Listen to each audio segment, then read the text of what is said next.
So you may or may not have heard, but this MLB analyst Ryan Spader has started leaking some stuff that could be a bombshell to further kind of extrapolate what the Houston Astros did a couple of years with their cheating scandal. And I'm looking at 358 baseball and a couple of things I just want to point out. But he talks about, it says, everything that I am to say about was verified by more than one player. I don't mean to burn anyone. I love baseball, but he just had enough. He's had enough of it. So it says he implicates the Royals in 2015, which I think is the year they won the World Series. And yes, it was the year they won the World Series.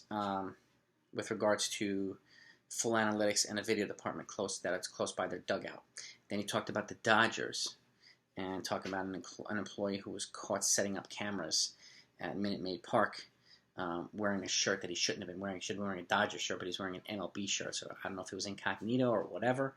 But and this was during the 2017 World Series. He implicated Adrian Beltre as a beneficiary of this cheating. And he's saying he heard it from multiple players.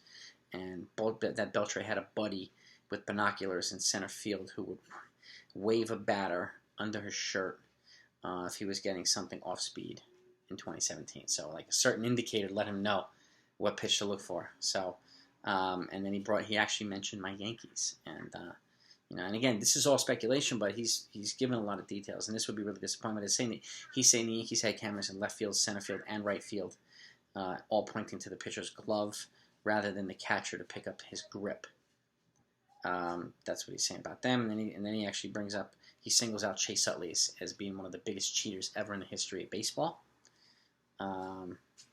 Yeah, and he mentions the Rockies, but doesn't go into great detail.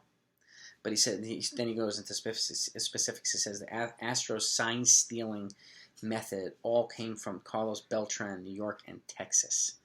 I don't know exactly what that means. Does that mean when Beltran was in New York? Does that mean I don't know.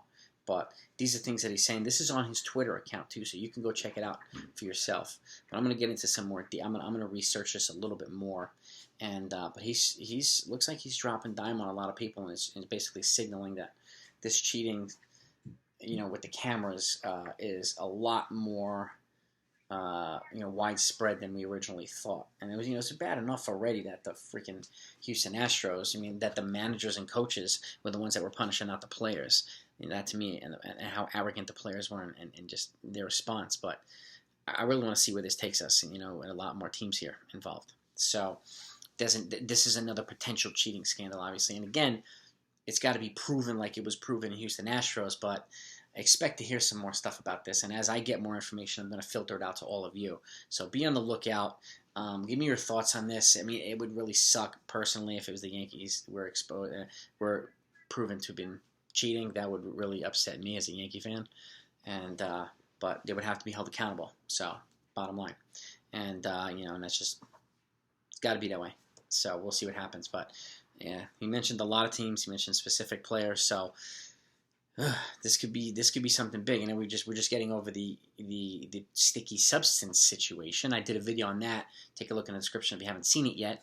And the MLB's decision on what they're going to do about it, which is it's bizarre.